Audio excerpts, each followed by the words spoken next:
What's up, guys? It's Chris from Culture Shock here, and today we've got another Disney live action. Fantastic! Today we are going back to the origins of Disney, the first ever full animated classic film.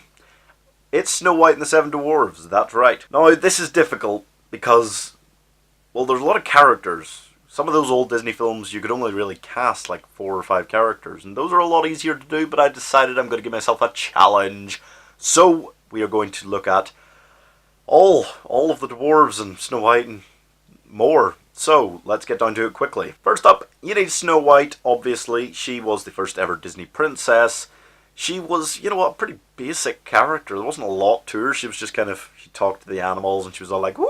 Hello everyone, I'm Snow White." And yeah, it was what it was.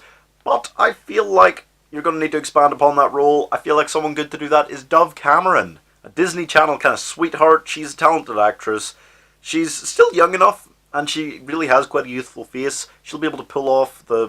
God damn it, what age is Snow White? Like 12? Next. After that, we're going to cast the Huntsman. I really don't want him to have a huge role, because then you're straying into Chris Hemsworth, Kristen Stewart having a war territory. Jesus. But he'll probably have a bigger role than he did in the actual animated film, because that was like 2 minutes. Anyway, I feel like Rory McCann is the right man for the job, because the Hound in Game of Thrones, gosh. I mean, Snow White's kind of initially scared of him because he looks big and scary, and then she kind of realizes he's trying to help her. That's kind of the story for the Hound. He's always feared, and then he does good things. Well, eventually. Next. After that, you need cheeky Prince Charming to come in there at the last moment and save her. How did he find her? What?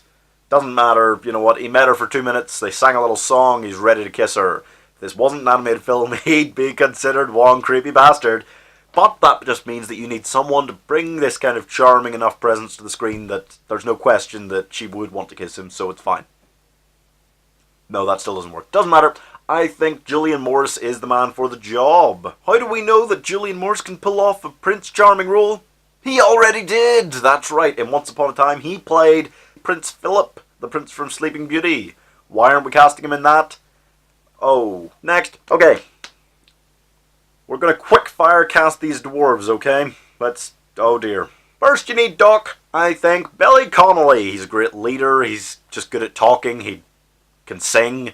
He's Scottish. Of course, Billy Connolly has appeared in things like The Hobbit, where he played a dwarf, and he's been working with Disney, Brave, and Pocahontas before, so forget about it. Next. After that, you need Grumpy. Everyone likes him the most, I think, out of the dwarves, despite him being a grumpy old bastard. Who's a grumpy dwarf? Tyrion Lannister is. Let's cast Peter Dinklage. It would be fantastic, and it would be hilarious. Next. After that, it's time for Happy. Happy time. Who's good at being happy?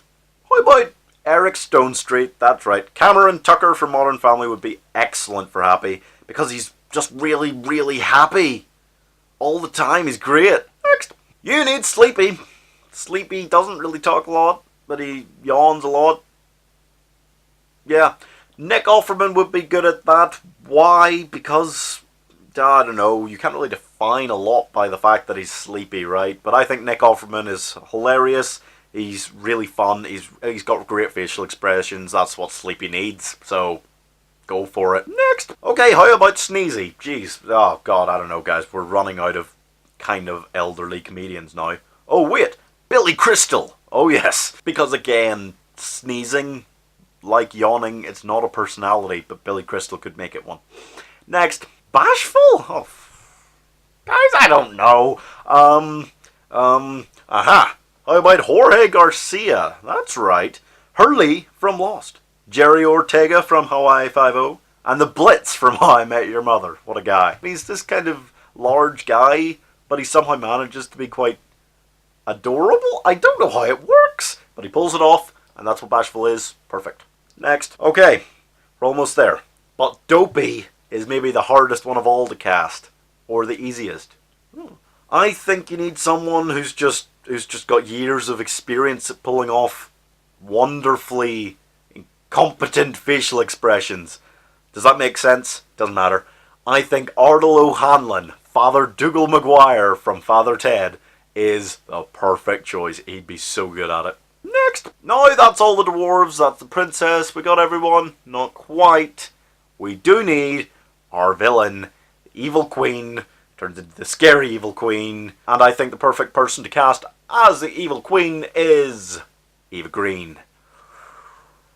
Not just because it rhymes, though it doesn't, it's cool. Eva Green is so evil. I don't think I've seen many films with Eva Green in it where I'm not terrified of her. She's just so scary. And that is all we've got, folks. I think that's everyone. If it's not, forgive me. That's a lot of dwarves. I think I lost count.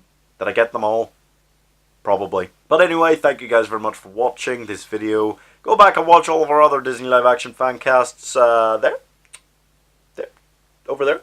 And you can see whatever we put up most recently over there direction. And please subscribe over here, please. Until next time, I've been Chris from Culture Shock, and I will see you later.